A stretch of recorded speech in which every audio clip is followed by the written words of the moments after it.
ขยันนะในศิลป์วันนี้ครับขยันครับแล้วเรื่องทีวีเรียบร้อยใช่ไหมอ๋อเรียบร้อยครับคุณชายครับติดเรียบร้อยติดเรียบร้อยครับไหนอะเรียนเชิญครับทางนี้ครับคุณชายรับรองถูกใจคุณชายนะครับนี่ไงครับคุณชายจอใหญ่เบ้อเริ่มเลยครับมาติดทำไมตรงนี้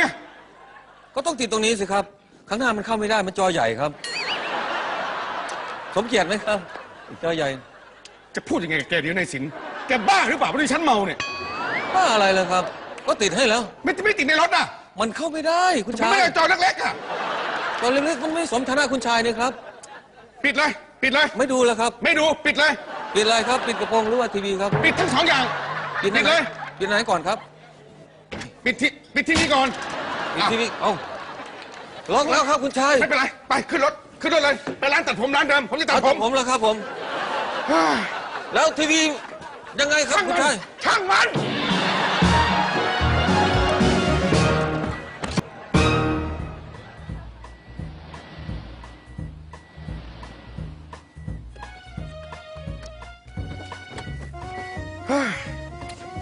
มีคนขับก็เหมือนไม่มี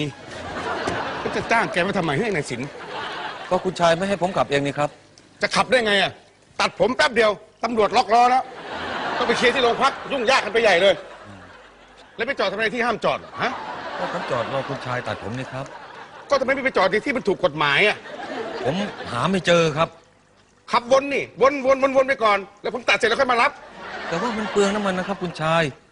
ให้ผมประหยัดไม่ใช่เหรอครับเปลืองนิดเปลืองหน่อยจะเป็นไรไปเล่าก็คุณชายไม่บอกครับว่าเปลืองนิดเปลืองหน่อยไม่เป็นไรผมจะได้ขับรถบน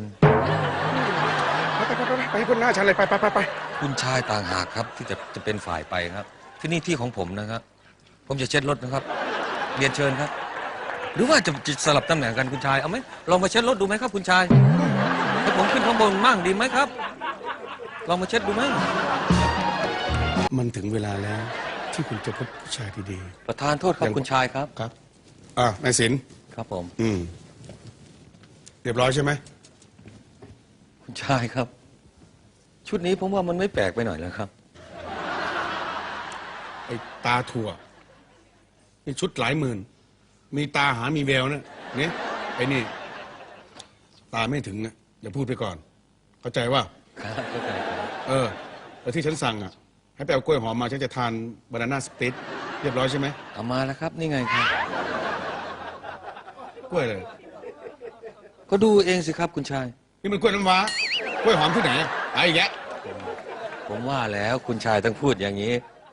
แต่ไม่เป็นไรนะครับคุณชายผมเตรียมสถานการณ์ไว้แล้วนะครับคุณชายเตรียมพร้อมผมมีน้ำหอมครับคุณชายลองดมดูสิครับหอมไหมครับกล้วยหอมครับผมถูกใจไหมครับคุณชายดูหน้าดิบ้าเปล่าอ้าวโมโหอีกแล้วคุณชายบ้าเอาอีกแล้วบ้าจริงๆเลยไปออกไปเอากล้วยไปบวชชีกินเองเลยไม่เอาแล้วครับไม่เอาโกรธอีกแล้วสิจะโกรธนะครับทำให้แก่เร็วนะครับโกรธคือโง่โมโหคือบ้านะครับเกลียดขี้หน้าคนอื่นเขาเท่ากับจุดไฟเผาตัวเราเองนะครับคุณชายจะมาไหนเนี่ยไม่ยอม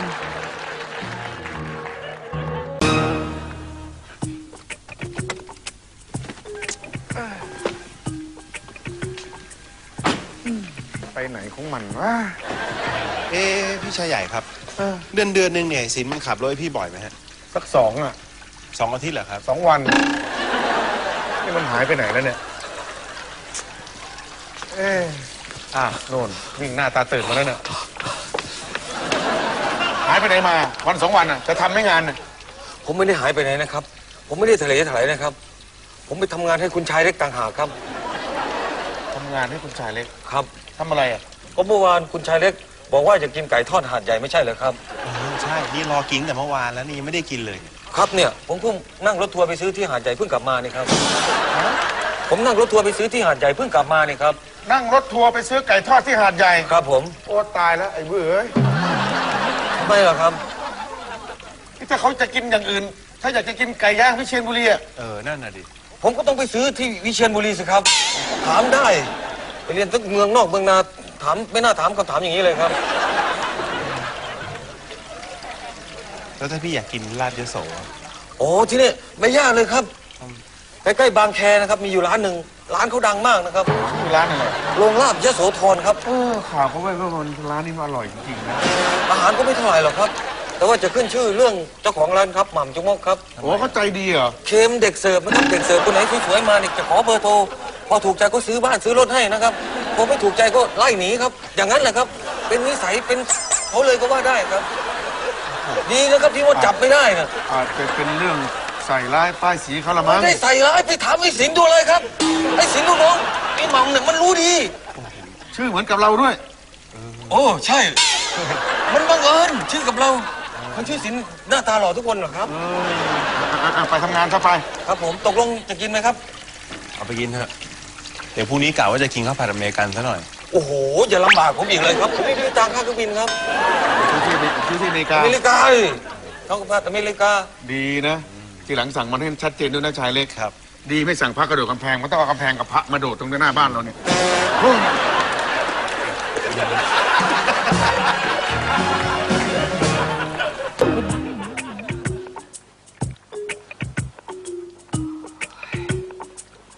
ไปนายศิลป์ออกรถไป เดี๋ยวก่อนครับคุณชายครับ อ้าวทำไมอะ ดูครับโอ้นี่ครับดูนี่ก่อนครับ อะไรอะ ค่าซ่อมครับค่าซ่อมรถครับ ซ่อมรถบ้าบอเรื่อง120,000 ก็120,000สิครับรถเราด้วยรถคู่กรณีด้วยครับ เราไปชนเขาแล้วก็เราต้องรับผิดชอบเขาด้วยนะครับ เอารถทำไมนายศิลป์ไม่เรียกประกันล่ะ เรียกประกันยังไงครับคุณชายเพราะรถคุณชายประกันชั้น 1ไม่ใช่เหรอครับ ใช่ มันไม่ได้หรอกครับ เรียกมาเขาก็ด่าหน่อยสิครับวันนั้นผมไปห้าง ผมไปชนกันที่ชั้น 3ครับคุณชาย เรียกมาประกันชั้น 1มาเขาก็ด่าหน่อยสิครับจะได้ง่ายนะครับ แล้วก็ประกันชั้น 1 ใช่ครับ แต่ว่ารถ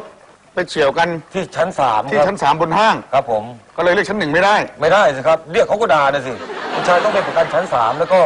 อย่าลืมประกันชั้น 2ด้วยนะครับคุณชายอย่ามาชนกันที่ชั้น 2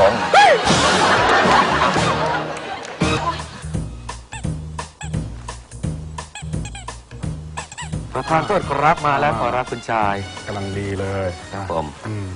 เรียบร้อย เรียบร้อยนะครับคุณชายใหญ่ อ่า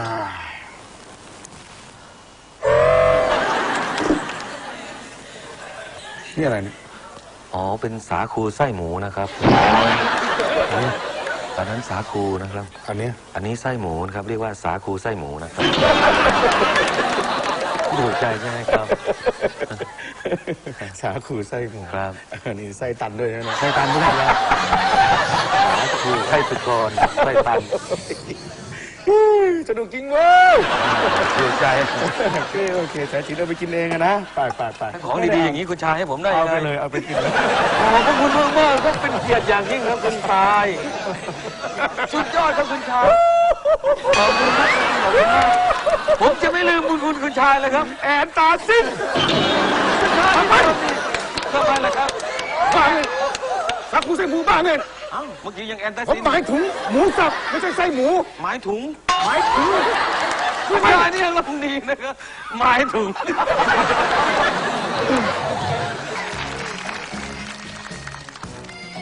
มาแล้วครับคุณชายครับอันนี้ครับ วางเลยวางเลย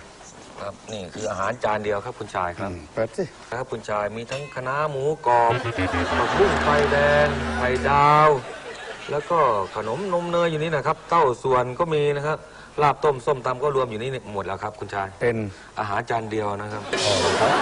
เดินทางไปแล้วครับ ผมหมายความว่าสั่งกะเพราราดข้าวอย่างนี้เป็นอาหารจานเดียว หรือไม่ก็เป็นผัดซีอิ๊วที่คุณเอามารวมอย่างนี้คุณคิดว่าเป็นพระธุดงค์หรือไง ก็จานเดียวนะครับคุณชายทั้งหมดหลายอย่างก็จริงครับ แต่ว่ารวมอยู่ในจานเดียวนะครับคุณชาย หมู่บ้านแกเนี่ยมีกี่คนมาทั้งหมด ก็มีเยอะนะครับ ประกอบด้วยใครบ้าง พ่อแม่พี่ป้าน้าอาน้องก็รวมเป็นครอบครัวเดียวไงครับก็เปรียบเสมือนอาหารจานเดียวอยู่ในบ้านหลังเดียวกัน เหรอ ครับผม ไปไว้ในครัวนะ ให้ผมอีกแล้วครับ กินซะแล้วบอกตาหวานด้วยว่าทำข้าวไข่เจียวให้ผมหน่อยเดี๋ยวผมไปเลย ขอบคุณครับ ไป เป็นพระคุณอย่างสูงครับ ผมทานหมดเลยนะครับขอบคุณครับตายแล้ว